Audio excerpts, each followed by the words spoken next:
आज का हमारा जो टॉपिक है वो है समाजीकरण, इन इंग्लिश सोशलाइजेशन।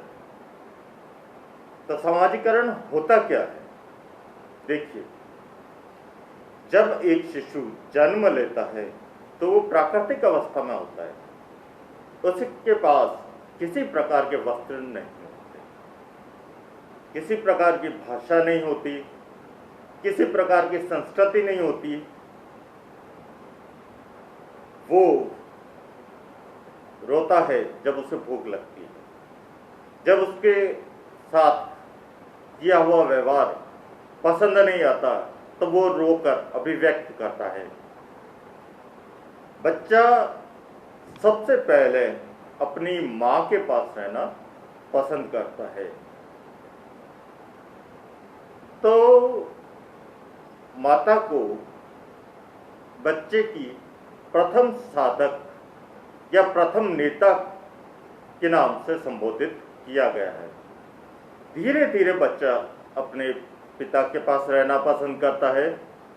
उसके बाद वो अपने रिश्तेदारों के साथ रहना पसंद करता है। तो समाजीकरण क्या है? समाजीकरण सीखने की एक प्रक्रिया है जिसके द्वारा शिशु इस प्रकार का व्यवहार या इस प्रकार के संस्कृति को सीख जाता है जिससे वो समाज में रह सके, दूसरे व्यक्तियों के साथ संबंध स्थापित कर सके। इस प्रकार की प्रक्रिया को समाजीकरण कहते हैं। समाजीकरण की कुछ परिभाषाएं विचारकों ने दी है जो इस प्रकार है। सबसे पहले ग्रीन ने बताया कि समाजीकरण वह प्रक्रिया है जिसके द्वारा बच्चा सांस्कृतिक विशेषताओं, आत्मपन और व्यक्तित्व को प्राप्त करता है। तो ग्रीन ने बताया कि समाजीकरण क्या है? एक प्रकार की प्रक्रिया है जिसके द्वारा वो सांस्कृतिक विशेषताओं को सीखता है। आत्मपन मतलब उसके और मतलब दूसरे व्यक्ति और बच्चे के बीच में जो आत्मपन होता है, आत्मपन का मतलब अपनापन और व्यक्तित्व को प्राप्त करता है। व्यक्तित्व मतलब अपने विचारों को दूसरे के सामने प्रस्तुत करता है। इस प्रकार की प्रक्रिया को ग्रीन ने समाजीकरण की संज्ञा दी है। एक विचारक और है न्यूमैन ने बताया कि एक व्यक्ति के सामाजिक प्राणी के रूप में परिवर्तित होने की प्रक्रिया का नाम ही सामाजिकरण है। तो न्यूमैन ने क्या बताया कि एक व्यक्ति या एक शिशु ले लो जो कि प्राकृतिक प्राणी है, जन्म के समय वो बोल नहीं सकता, उसके पास किसी प्रकार की संस्कृति नहीं होती। तो एक व्यक्ति जो प्राकृतिक प्राणी है उसको सामाजिक प्राणी के रूप में बनाने वाली प्रक्रिया जो है वो समाजीकरण कहलाती है। मेरे कहने का मतलब ये समाजीकरण सीखने की प्रक्रिया है। समाजीकरण में मनुष्य जन्म से लेके मृत्यु तक सीखता है। ऐसा नहीं है कि सिर्फ जन्म तक ही सीखता है, जन्म से लेकर मृत्यु तक वो कुछ सीखता है। जन्म से लेके युवावस्था तक वो दूसरों से सीखता है।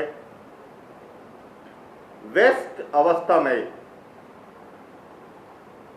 वो अपने परिवार वालों से सीखता है और बुजुर्ग अवस्था में जो आने वाली पीढ़ी है, जो नई पीढ़ी है, नई पीढ़ी के विचार, नई पीढ़ी की अभिव्यक्ति, नई पीढ़ी की संस्कृति को सीखता है। तो समाजीकरण एक ऐसी प्रक्रिया है जिसमें व्यक्ति जन्म से लेकर मृत्यु तक कुछ न कुछ सीखता है।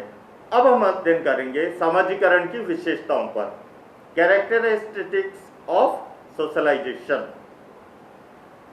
तो सबसे पहली विशेषता है समाजीकरण सीखने की प्रक्रिया है। अभी मैंने थोड़ी देर पहले आपको यही बताया है कि समाजीकरण में वो व्यक्ति जो है वो कुछ न कुछ सीखता है।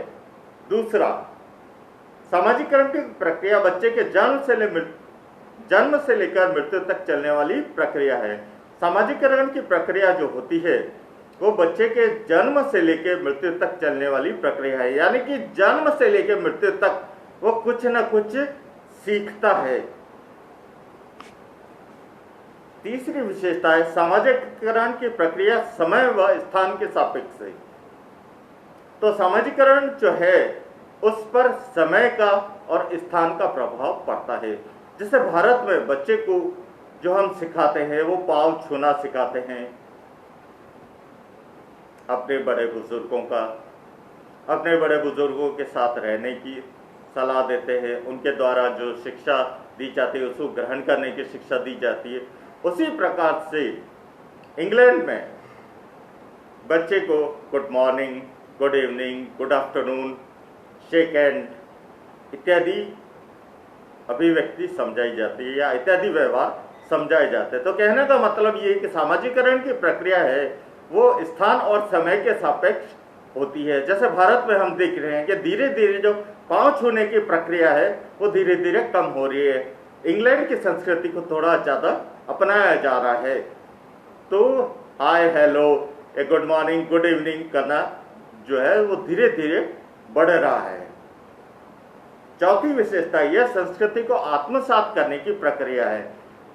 जिस संस्कृति में मनुष्य जन्म लेता है उसी संस्कृति के अनुसार व्यक्ति का समाजीकरण होता है। जैसे राजपूत समाज में अगर व्यक्ति जन्म लेता है तो जन्म के समय उसको वाइन गुट्टी के रूप में पिलाई जाती है, जबकि किसी अन्य समाज में वाइन गुट्टी के रूप में नहीं पिलाई जाती है। तो संस्कृति जो है वो समय और स्थान के सापेक्ष तो है ही है, लेकिन संस्कृति समाज के अनुरूप भी है। जिस समाज में व्यक्ति होगा उसी समाज में व्यक्ति जो है उस व्यवहार को सीखेगा, उनकी बातों को ध्यान में रखेगा। पांचवी और अंतिम विशेषता है कि सामाजिकरण के द्वारा समूह अथवा समाज अपनी संस्कृति को एक पीढ़ी से दूसरी पीढ़ी तक पहुंचाते रहते हैं। तो संस्कृतिकरण एक ऐसी मेरे कहने का मतलब सामाजिकरण एक ऐसी प्रक्रिया है जिसके द्वारा व्यक्ति अपनी विशेषताओं को, अपनी संस्कृति को जो है एक पीढ़ी से दूसरी पीढ़ी तक पहुंचाता है। जैसे मेरे दादाजी कहा करते थे कि कबूतरों को ज्वार बाजरी जो है सीमेंट के फर्श पर नहीं डालनी चाहिए, क्योंकि वो चोंच से दाना चुगते हैं। जब चोंच से दाना चुगते हैं तो सीमेंट का अगर फर्श होगा तो उसकी चोंच को दर्द होगा, तो पाप लगेगा। इस प्रकार की संस्कृति हमारे समाज में है। तो उन्होंने ये बताया कि गोबर से एक चौक बना के उसके ऊपर ज्वार बाजरी डालनी चाहिए। तो दादाजी ने पिताजी को बताई, पिताजी ने मुझे बताई, मैंने अपने बच्चों को बताई। तो संस्कृति क्या है? संस्कृति वो है जो किसी समूह या समाज में पीढ़ी दर पीढ़ी हस्तांतरित होती रहती है, वो सामाजिकरण प्रक्रिया कहलाती है। Thank you for watching.